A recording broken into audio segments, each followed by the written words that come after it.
Selamat datang di wisata alam Jiung Wanara. Di sini, kalian akan disuguhkan dengan pemandangan alam yang indah, banyak pepohonan hijau yang asri dan bebas polusi.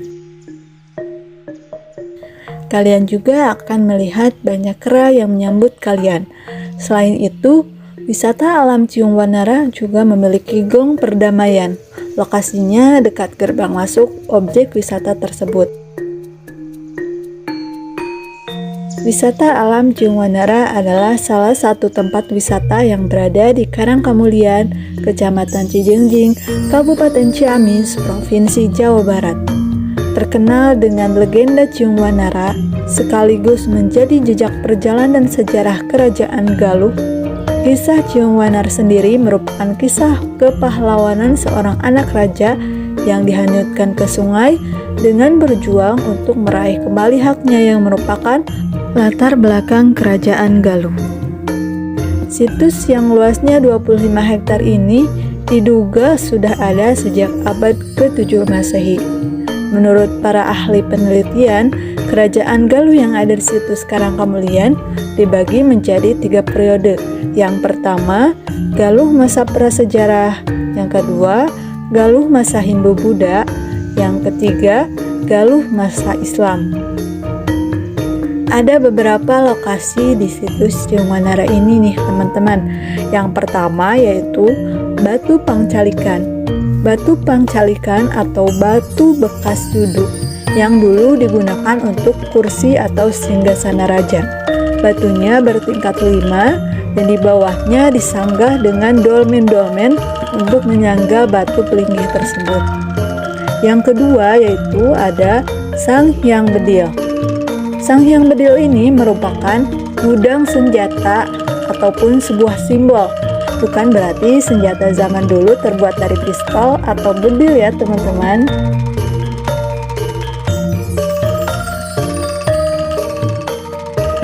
Yang ketiga ada Sabung Ayam. Tempat sabung ayam berbentuk lapangan yang pada zaman kerajaan dulu digunakan untuk sayembara, yaitu untuk memilih pemimpin dengan cara seperti demokrasi. Siapa yang bisa memenangkan adu ayam itu yang akan menjadi pemimpin. Yang keempat ada lambang peribadatan. Lambang peribadatan ini adalah sebuah batu yang melambangkan keagamaan yang diperkirakan sudah ada sejak zaman megalitik dan mungkin batu itu sudah masuk di zaman masa Hindu karena bentuk batunya mirip dengan candi kecil yang terdapat ukiran-ukiran. Yang kelima, Panyandaan. Di Panyandaan ada suatu batu menhir yang berdiri tegap, digunakan untuk sandaran atau untuk tempat menyandarnya permaisuri setelah melahirkan. Pada zaman itu, permaisuri bersandar di sana untuk memulihkan stamina setelah melahirkan. Yang keenam, Cikahuripan. Cikahuripan merupakan suatu sumber air di kawasan kerajaan yang digunakan untuk mandinya permaisuri pada zaman dahulu. Yang ketujuh, ada Pamangkonan.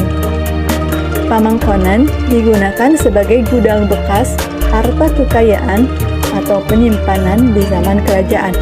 Di sana terdapat batu yang biasanya diangkat atau dipangkon.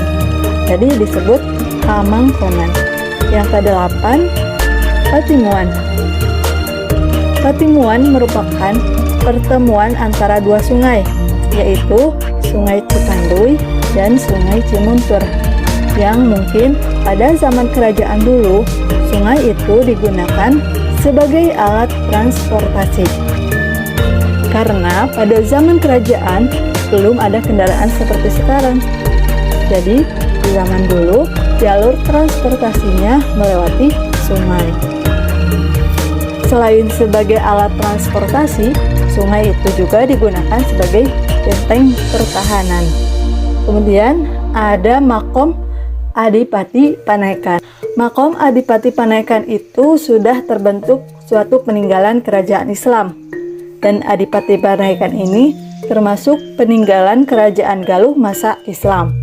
Cirinya adalah karena di sana sudah terbentuk sebuah kuburan atau makam. Kemudian ada Sipatahunan. Sipatahunan itu adalah Sungai Citanduy yang dulu sejarahnya Ciung Wanara itu dihanyutkan waktu bayi di Sungai Sipatahunan. Alasannya dihanyutkan adalah karena bayi dari permaisuri itu tidak mau lahir ke dunia karena dipolitisir oleh selir. Bukan berarti dihanyutkan itu untuk dibunuh, tetapi untuk diselamatkan. Jadi, Ciung Wanara dimasukkan ke dalam peti, kemudian dihanyutkan ke Sungai Sipatahunan, kemudian diketemukan oleh kakek Balangan Terang, dan bayi tersebut diberi nama Ciung Wanara sebagai nama panggilannya, dan nama aslinya adalah Sang Manara. Batu-batu peninggalan ini masih ada dan terjaga. Kita sebagai masyarakat, pelajar, mahasiswa, dan sebagainya, setidaknya kita bisa menjaga dan melestarikan situs ini agar anak cucu kita nanti bisa mengetahui dan juga bisa ikut menikmati hal-hal tentang kerajaan yang pernah berdiri di sini.